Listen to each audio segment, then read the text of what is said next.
ಮೊನ್ನೆ ರಾಜ್ಯಾದ್ಯಂತ ಏನು ಪ್ರೊಟೆಸ್ಟ್ ಮಾಡಿದ ಕಾಂಗ್ರೆಸ್ ಆ ಟೈಮಲ್ಲಿ ರಾಜ್ಯಪಾಲರನ್ನ ಅವಮಾನಿಸಲಾಗಿದೆ ಅಂತೇಳಿ ಬಿಜೆಪಿ ರಾಜ್ಯಾದ್ಯಂತ ಪ್ರೊಟೆಸ್ಟ್ ಮಾಡ್ತಾ ಇದ್ದಾರೆ. ರಾಜ್ಯಪಾಲರನ್ನು ಅವಮಾನಿಸಿದಲ್ಲ,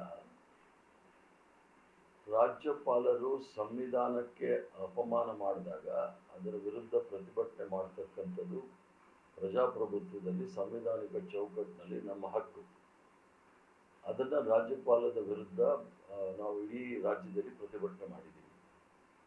ಸಾಂವಿಧಾನಿಕ ಮುಖ್ಯಸ್ಥರಾಗಿ ಸಂವಿಧಾನದ ರಾಜ್ಯದಲ್ಲಿರ್ತಕ್ಕಂಥ ಸಂವಿಧಾನದ ಮುಖ್ಯಸ್ಥರಾಗಿ ಭಾರತೀಯ ಜನತಾ ಪಾರ್ಟಿಯವರ ನಿರ್ದೇಶನದಲ್ಲಿ ಅವರು ಕ್ರಮವನ್ನು ಜರುಗಿಸಲಿಕ್ಕೆ ಆಗೋದಿಲ್ಲ. ಆದ್ದರಿಂದ ಪ್ರತಿಭಟನೆ ಸಾರ್ವಜನಿಕರು ಮತ್ತು ಪಕ್ಷದ ಕಾರ್ಯಕರ್ತರು ಸೇರಿ ಮಾಡಿರ್ತಕ್ಕಂಥ ಪ್ರತಿಭಟನೆ. ಅವಮಾನಿಸಲಾಯಿತು ಅಂತ ಅಂದ್ರೆ ಅವ್ರ ಭಾವಚಿತ್ರಕ್ಕೆ ಚಪ್ಪಲಿ ಹೊಡೆಯಲಾಗಿರ್ಬೋದು, ನಿಂದಿಸಲಾದ ಐವಾನ್ ಡಿಸೋಜಾ ಅವರು ರಾಜಭವನಕ್ಕೆ ನುಗ್ಗುತ್ತೇವೆ ಅಂತ ಹೇಳುವಂತಾಗಿರ್ಬೋದು, ಇದು ಎಷ್ಟು ಸರಿ? ಈಗ ಕೆಲವ್ರದ್ದು ಭಾಷೆಗಳಲ್ಲಿ ವ್ಯತ್ಯಾಸಗಳಾಗುತ್ತೆ, ಆದರೆ ಅದನ್ನು ನಾನು ನೋಡಿಲ್ಲ. ಅವರು ರಾಜ್ಯಪಾಲರ ವಿರುದ್ಧ ಪ್ರತಿಭಟನೆ ಮಾಡೋದು ಬೇರೆ, ಬೇರೆ ರೀತಿಯ ಪ್ರತಿಭಟನೆಗಳಿಗೆ ನಾನು ಅದಕ್ಕೆ ಸಮ್ಮತಿ ಇಲ್ಲ ನಂದು.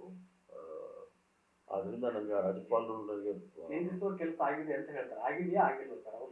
ಈಗ ಅವ್ರು ಹೇಳ್ತಕ್ಕಂಥದ್ದು ರಾಜ್ಯಪಾಲರು ದಲಿತರು ಅವ್ರ ಮೇಲೆ ಅಪಮಾನ ಮಾಡಿದ್ದಾರೆ ಅಂತ ಹೇಳಿ, ದಲಿತರ ಮೇಲೆ ಯಾವ ರೀತಿಯ ಕಾಳಜಿ ಮೊಸಳೆ ಕಣ್ಣೀರು ಭಾರತೀಯ ಜನತಾ ಪಾರ್ಟಿ ಅನ್ನೋದು ನನಗೆ ಅರ್ಥ ಆಗ್ತಾ ಇಲ್ಲ.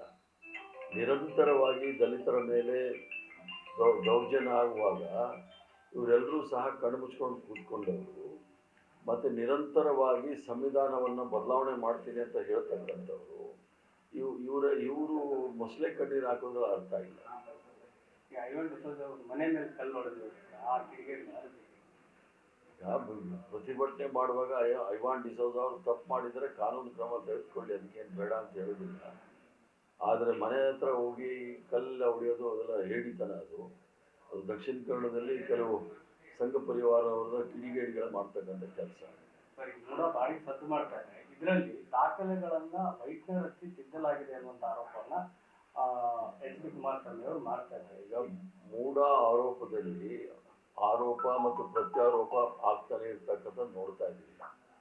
ಈಗಾಗಲೇ ಸರ್ಕಾರ ದೇಸಾಯಿ ಆಯೋಗವನ್ನು ನೇಮಕ ಮಾಡಿದೆ.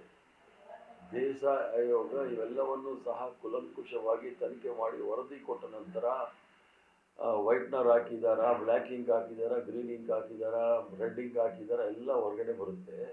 ಅದಕ್ಕೆ ತನಿಖೆ ಆಗೋವರೆಗೂ ಕಾಯಬೇಕಾಗುತ್ತೆ.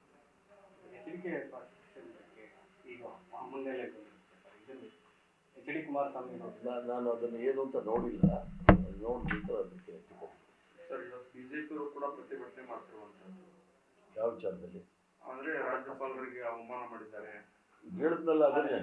ಸರ್, ಈಗ ಸಿಎಂ ಅವ್ರನ್ನ 100 ಸಿಎಂ ಬಂದ್ರು ನನ್ನನ್ನು ಅರೆಸ್ಟ್ ಮಾಡೋಕ್ಕಾಗಲ್ಲ ಅಂತ ಎಚ್ ಡಿ ಕುಮಾರಸ್ವಾಮಿ ಅವರು ಹೇಳ್ತಾರೆ. ಅಲ್ಲ, ಚೀಫ್ ಮಿನಿಸ್ಟರ್ಗಳು ಯಾರನ್ನೂ ಅರೆಸ್ಟ್ ಮಾಡೋಕ್ಕಾಗೋದಿಲ್ಲ. ಅರೆಸ್ಟ್ ಮಾಡೋದು ಪೊಲೀಸವರು.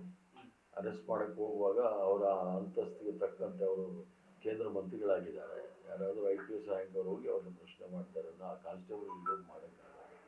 550 ಸೈನ್ ಮಾಡಿಲ್ಲ ಅಂತೇಳಿ ಅದ್ರ ಬಗ್ಗೆ ನಾನು ಅಷ್ಟು ವಿಚಾರಗಳು ನನಗೆ ಗೊತ್ತಿಲ್ಲ, ತಿಳ್ಕೊಂಡು ನಾನು ಅದ್ರ ಬಗ್ಗೆ ಹೇಳ್ತೇನೆ. ಬಹಳ ಕಾನ್ಫಿಡೆಂಟ್ ಆಗಿದ್ದಾರೆ ಸರ್, ನನ್ನಲ್ಲಿ ಭಯ ಇಲ್ಲ, ಆ ಥರದ ಭಯ ಇಲ್ಲ, ಎಚ್ ಡಿ ಕುಮಾರಸ್ವಾಮಿ ಹೆದರ್ಸಕ್ಕೆ ಸಾಧ್ಯನೇ ಇಲ್ಲ ಕಾಂಗ್ರೆಸ್ ಅವರು ಅನ್ನೋದು.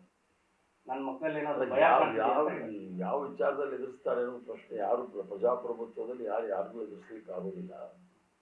ಆಪಾದನೆಗಳು ಪ್ರತ್ಯಾಪಾದನೆಗಳು ಬಂದಾಗ ಅದನ್ನು ಎದುರಿಸ್ತಕ್ಕಂಥ ಕೆಲಸ ಆಗಬೇಕಿದೆ. ಅದರಲ್ಲಿ ಧೈರ್ಯಸ್ಥರು ಭಯಸ್ಥರು ಅಂತ ಏನಿಲ್ಲ.